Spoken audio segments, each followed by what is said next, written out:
আসসালামু আলাইকুম। আজ 23 ডিসেম্বর 2024 সোমবার। শুরু করছি চেঞ্জ টিভি প্রতিদিনের গল্প অনুষ্ঠান। দর্শক, আপনাদের সঙ্গে রয়েছি আমি আবিদ আজম। শুরুতেই সংবাদ শিরোনাম। জিএম কাদেরকে নিয়ে অবিশ্বাস্য তথ্য দিলেন কমরেড সাইফুল হক। হাসিনাকে ফেরত পাঠাতে ভারতে বাংলাদেশের চিঠি। আওয়ামী লীগ নেত্রী বিএনপিতে তোলপাড় রাজনৈতিক অঙ্গন। এবার বিস্তারিত। মতিউর রহমান চৌধুরী সম্পাদিত রাজনৈতিক ম্যাগাজিন জনতার চোখে বিপ্লবী ওয়ার্কার্স পার্টির সাধারণ সম্পাদক কমরেড সাইফুল হক জাতীয় পার্টির চেয়ারম্যানকে নিয়ে একটি নিবন্ধ লিখেছেন। লেখাটির চুম্বক অংশ তুলে ধরা হলো। উদ্ভূত পরিস্থিতিতে বঙ্গভবন থেকে আমাকে জানানো হয়েছিল 5ই আগস্ট সন্ধ্যায় উপস্থিত থাকার জন্য। ঢাকা সেনানিবাসে সেদিন মির্জা ফখরুল সহ অন্যান্য দলের রাজনৈতিক নেতাকর্মীরা উপস্থিত ছিলেন। গণতন্ত্র মঞ্চের পক্ষ থেকে শুধু জোনায়েদ সাকি ছিলেন। আমি আর মাহমুদুর রহমান মান্না ভাই উপস্থিত হতে পারিনি। মিটিং শুরু হওয়ার 2 ঘন্টা পরে আমি জানতে পারি ক্যান্টনমেন্ট যাবার বিষয়ে। আমার ফোন বন্ধ থাকায় তা জানতে বিলম্ব হয়ে যায়। তাছাড়া আমার গাড়ির ড্রাইভারও ছিলেন দূরে। শেষে বেরিয়েও আমাদের আর যাওয়ার সুযোগ ছিল না। পরে আমাদের বলা হলো, সেনানিবাসে আপনাদের আর আসার দরকার নেই, সরাসরি বঙ্গভবনে আসেন। পরে আমি বঙ্গভবনে গিয়েছি। বঙ্গভবনে পৌঁছাই সন্ধ্যা 7টার দিকে। এর আগের ঘটনাক্রম দেশবাসী অবগত আছেন। ছাত্র জনতার আন্দোলনের মুখে দুপুর 2:30টার দিকে শেখ হাসিনা ভারত পালিয়ে যান। ওই দিন সন্ধ্যায় বঙ্গভবনে প্রবেশ করে বাংলাদেশ জামায়াতে ইসলামী সহ অন্যান্য রাজনৈতিক দলের নেতৃবৃন্দ মাগরিবের নামাজ আদায় করেন। এরপর শুরু হয় মিটিং। প্রায় 2 ঘন্টার মতো মিটিং হয় সেখানে। সেনাপ্রধান জেনারেল ওয়াকারুজ্জামান সকলকে জানান শেখ হাসিনা দেশ ত্যাগ করেছেন। জরুরিভাবে সেনাবাহিনী সকল দলের সঙ্গে যোগাযোগ করতে পারেনি। যাদের সঙ্গে যোগাযোগ করতে পেরেছে এমন কিছু দল ক্যান্টনমেন্টে গিয়েছিলেন। সেখানে বসে তারা আলাপ আলোচনা করেছেন কিভাবে একটা সরকার গঠন করা যায়। এখন দেশের এই পরিস্থিতিতে তারা আর সময় নষ্ট করতে চাননি। 3 বাহিনীর প্রধান ও গোয়েন্দা সংস্থার প্রধানরা মিলিত হয়ে বলেন, দেশের এই পরিস্থিতিতে আজকে বসে যদি দ্রুত সিদ্ধান্ত নেওয়া না যায় তাহলে ল অ্যান্ড অর্ডারের আরও অবনতি হতে পারে। এই বলে সেনাপ্রধান সবার মতামত জানতে চান। সার্বিক পরিস্থিতিতে এই ব্যাপারে এখন করণীয় কি, নেতৃবৃন্দ যদি মতামত দেন তাহলে ভালো হয়। সেনাপ্রধান শুরুতে সূচনা বক্তব্য রাখেন। মতবিনিময়ে 3 নম্বর ব্যক্তি হিসেবে আমি কথা বলেছিলাম। 4-5টা পয়েন্টে কথা বলেছিলাম আমি। প্রথমে প্রেসিডেন্টের মনোযোগ আকর্ষণ করে বলেছি, শেখ হাসিনা যে পদত্যাগ করেছেন এ বিষয়ে আপনার দিক থেকে পরিষ্কার একটা বক্তব্য দরকার। দ্বিতীয়ত, ইতোমধ্যে ক্যান্টনমেন্টে যতটুকু আলোচনা হয়েছে আর আমরা যেটা মনে করি একটা অন্তর্বর্তী সরকারের বিষয়ে আজকে এখনই সিদ্ধান্ত নেওয়া দরকার। দেশের এই পরিস্থিতি যদি চলতে থাকে তাহলে অনেক অনাকাঙ্ক্ষিত ঘটনা ঘটবে। এর মধ্যে আমরা খবর পাচ্ছিলাম যে সিরাজগঞ্জের এনায়েতপুরে থানায় হামলা হয়েছে, সেখানে অনেক পুলিশ মারা গেছেন। আমি আশঙ্কা করলাম এখনই যদি দ্রুত সিদ্ধান্ত নেওয়া না হয় অনাকাঙ্ক্ষিত ঘটনা আরও ঘটতে পারে। আমাদের নির্দলীয় একটা অন্তর্বর্তী সরকার গঠন করা দরকার। তৃতীয়ত বলেছিলাম পরিস্থিতি খুবই উত্তেজনাকর। এখনই সমস্ত রাজনৈতিক দলকে জাতির উদ্দেশ্যে বক্তব্য রাখা উচিত। সবাই যেন শান্ত থাকেন, ধৈর্য ধরেন। কোনো ধরনের সহিংসতায় আমরা যেন জড়িয়ে না পড়ি। সহিংসতা বা সংঘাতে জড়িয়ে পড়লে আমাদের অভ্যুত্থানের ফলে যে বিজয়, এটা কিন্তু বিপদগ্রস্ত হওয়ার আশঙ্কা থাকে। জাতীয় পার্টির চেয়ারম্যান জিএম কাদেরকে বঙ্গভবনে দেখে সবাই বিস্মিত হয়েছিলেন। সেদিন জিএম কাদের মার্শাল ল জারি করার কথা বলেছিলেন, যেটা অন্য কোনো রাজনৈতিক দলগুলো মেনে নেননি। অন্যান্য দলগুলো গুরুত্বপূর্ণ দায়িত্বশীল কথা বলেছেন। মামুনুল হক বলেছিলেন ইসলামী মূল্যবোধের একজন মানুষ যেন সরকারে থাকে। অন্যরা ব্যক্তি নিয়ে কোনো কথা বলেননি। আমরা গণতন্ত্র মঞ্চের সবাই ও মির্জা ফখরুল ইসলাম সহ আমাদের আগের অবস্থানেই ছিলাম। শেখ হাসিনা পরবর্তী নির্দলীয় নিরপেক্ষ সরকার হবে, এই পজিশনে আমরা এমনই ছিলাম। মিটিং শুরুর আগে আমরা এই বিষয়ে আলাপ করে নিয়েছিলাম। বিএনপি, গণতন্ত্র মঞ্চ সহ বাকি সবাই এমন কথাই বলেছিলেন। দলীয় সরকারের বিষয়ে কথা কেউ বলেননি। জাতীয় পার্টি থেকে জিএম কাদের ও আনিসুল হক মাহমুদ দুজন যোগ দিয়েছিলেন, কেননা তারা তো ফ্যাসিস্ট সরকারের বড় দোসর ছিল। এটাই ছিল জাতীয় পার্টির পুনরুত্থানের প্রথম উদ্যোগ। এটা দেখেই আমরা বিস্মিত হয়েছিলাম। মিটিংয়ে অধিকাংশ রাজনৈতিক দলের সঙ্গে সেনাবাহিনী যোগাযোগ করতে পারেননি। বোঝা গেছে আমাদের রাষ্ট্র কতখানি তথ্যবিহীন, এদের কারো নম্বর নেই, তথ্য নেই। টেলিফোন নম্বর নেই। ইচ্ছে করলে যে 3 থেকে 4 ঘন্টা সময় ছিল সবার কাছে পৌঁছানো যেত, সবাই তখন তৈরিই হচ্ছিলেন আসবেন। ফলে অধিকাংশ দলের সঙ্গে তারা যোগাযোগ করতে পারেননি। বামজোট প্রগতিশীল এসব দলের সঙ্গে যোগাযোগই করতে পারেননি। প্রথমে আমি, মাহমুদুর রহমান মান্না, জোনায়েদ সাকি বঙ্গভবনে হাজির হই। বাকি 3 দলের 3 নেতা পরে গিয়েছিলেন। গণতন্ত্র মঞ্চের 6 দলের প্রতিনিধি সেখানে ছিলেন। আমাকে সেদিন বঙ্গভবনে যাওয়ার কথা বিএনপি থেকে জানানো হয়েছিল, আর আমাদের জোনায়েদ সাকি ক্যান্টনমেন্টের বৈঠকে ছিলেন। ক্যান্টনমেন্টের মিটিং শেষে জোনায়েদ সাকি বলেন, সাইফুল ভাই, আমরা বঙ্গভবনে যাব, আপনি চলে আসেন।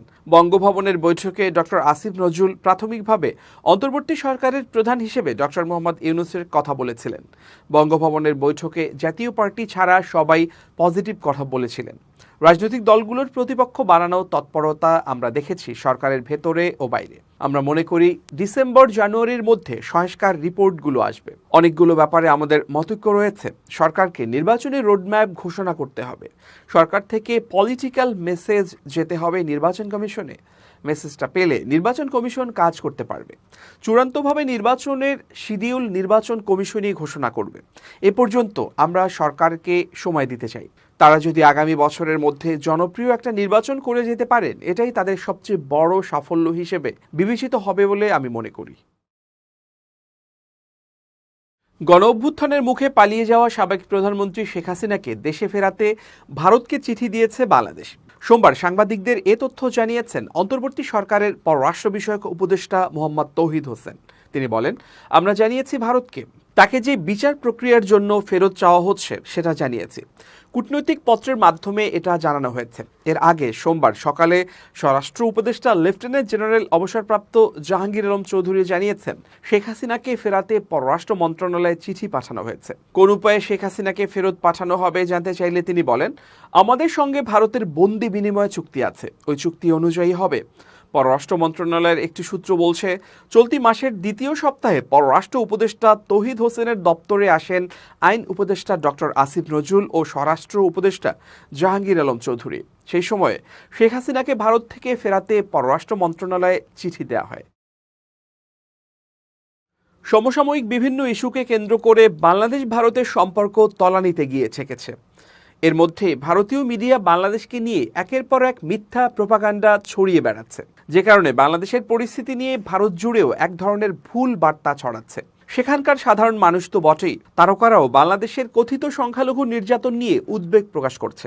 সম্প্রতি বাংলাদেশ ভারত সম্পর্ক নিয়ে কথা বলেছেন বর্ষিয়ান অভিনেতা ও বিজেপি নেতা মিঠুন চক্রবর্তী। বেশ কয়েকদিন ধরেই পশ্চিমবঙ্গে চলছে বিজেপির সদস্য সংগ্রহ অভিযান। সেই কার্যক্রমে অংশ নিয়েই বাংলাদেশের পরিস্থিতি নিয়ে বক্তব্য রাখলেন তিনি। মিঠুন বলেন, বাংলাদেশ নিয়ে আমাদের আবেগ অনুভূতি রয়েছে, পশ্চিমবঙ্গের অনেকেরই মনে সেটা আছে, কিন্তু বাংলাদেশ এরকম হয়ে যাবে আমরা কোনোদিন ভাবিনি। আবেগের জায়গা নষ্ট হয়ে যাওয়ায় খুব কষ্ট পেয়েছি। এরপরই পরোক্ষভাবে বাংলাদেশকে সতর্ক করে এই বিজেপি নেতা বলেন, যা সব সতর্কবার্তা শুনছি, টিভিতে দেখছি, তাদের নেতারা যে যা পারছে কথাবার্তা বলছে।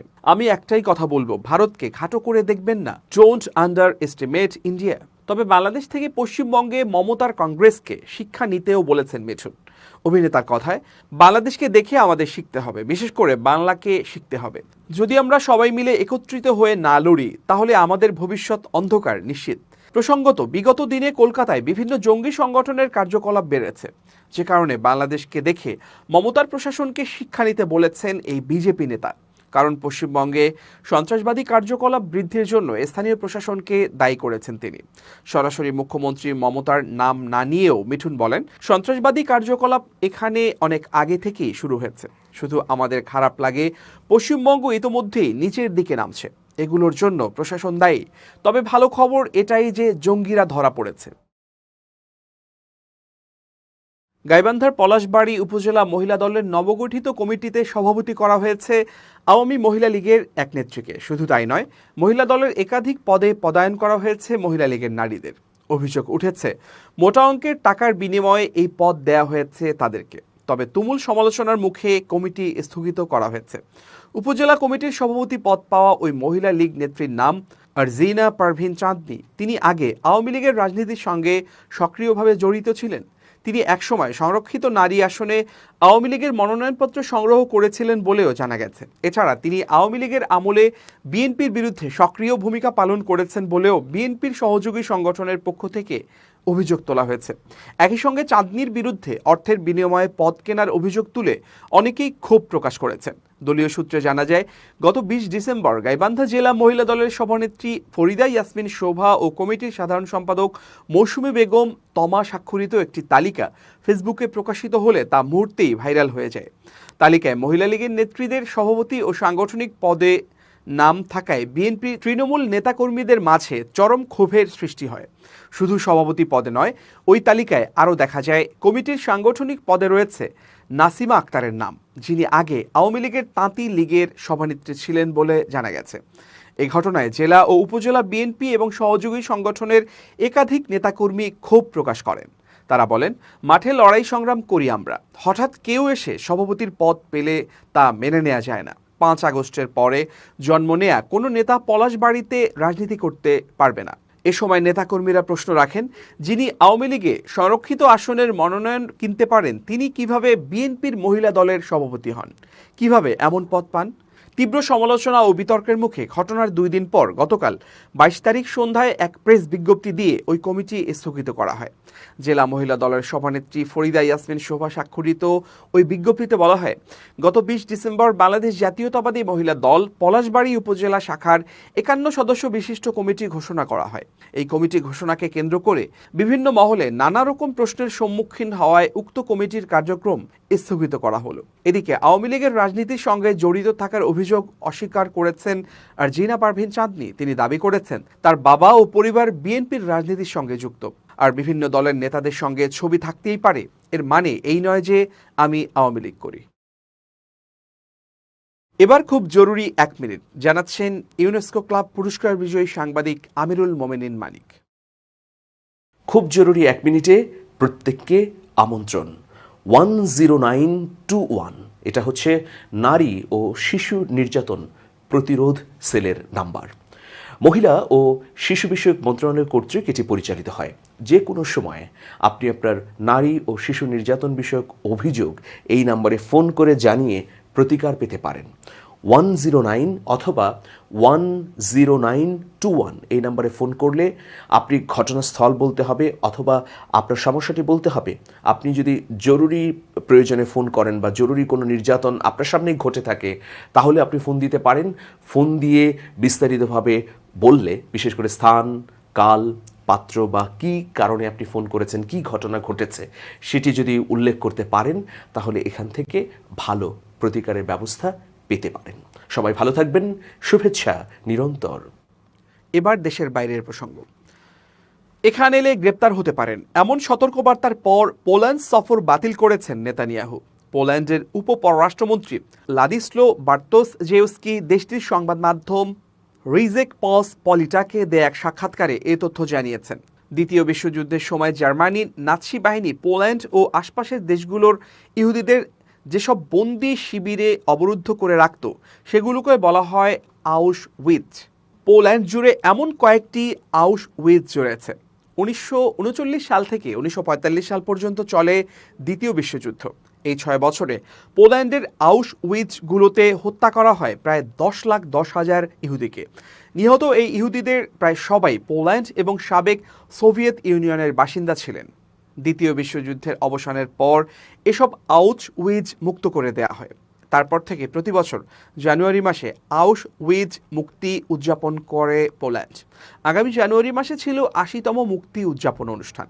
এই অনুষ্ঠানে ইসরায়েলের প্রধানমন্ত্রী বেনিয়ামিন নেতানিয়াহুর যোগ দেওয়ার কথা ছিল। শনিবার রিজেক পস পলিটাকে দেয়া সাক্ষাৎকারে পোল্যান্ডের উপপররাষ্ট্রমন্ত্রী বলেন, আমরা ইসরায়েলের প্রধানমন্ত্রীর দপ্তরের কর্মকর্তাদের জানিয়েছি, যদি তিনি পোল্যান্ড সফরে আসেন তাহলে আন্তর্জাতিক অপরাধ ট্রাইব্যুনালের পরোয়ানা অনুযায়ী পদক্ষেপ গ্রহণ করবে পোল্যান্ড সরকার, কারণ আমরা আইসিসির নির্দেশনা মেনে চলার জন্য চুক্তিবদ্ধ। আমরা এই বার্তা দেওয়ার পর ইসরায়েলের সরকার আমাদের জানিয়েছে যে তিনি এবার পোল্যান্ডে আসেন না।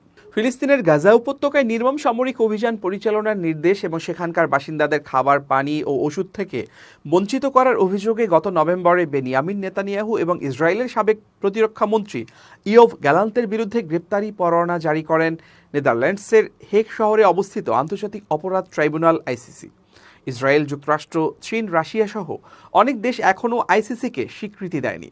তবে ইউরোপীয় ইউনিয়ন ইইউ জোটভুক্ত ২৭টি দেশ সহ বিশ্বের অনেক দেশ, পশ্চিম ও মধ্য ইউরোপের প্রায় সব দেশ আইসিসির সনদে স্বাক্ষর করেছে। সনদে স্বাক্ষরকারী দেশগুলো আইসিসির যে কোনো নির্দেশনা মেনে চলতে প্রতিশ্রুতিবদ্ধ। এ ব্যাপারে আরও বিস্তারিত জানতে ইসরায়েলের প্রধানমন্ত্রী দপ্তরের কর্মকর্তাদের সঙ্গে যোগাযোগ করেছিল ইসরায়েলের বিভিন্ন সংবাদ মাধ্যম, কিন্তু কোনো কর্মকর্তা এই ইস্যুতে কথা বলতে রাজি হননি। প্রিয় দর্শক, শেষ করছি প্রতিদিনের গল্পের আজকের গল্প। changetv.press বাংলাদেশের ইউটিউব জার্নালিজমের অগ্রদূত। ভিজিট করুন এর ওয়েবসাইট www.changetv.press, youtube.com/changetvpress এবং সাবস্ক্রাইব করুন চ্যানেলটি। নিয়মিত লাইক, কমেন্ট ও শেয়ার করে আপডেট রাখুন নিজেকে। ভালো থাকুন, নিরাপদে থাকুন, শুভেচ্ছা নিরন্তর।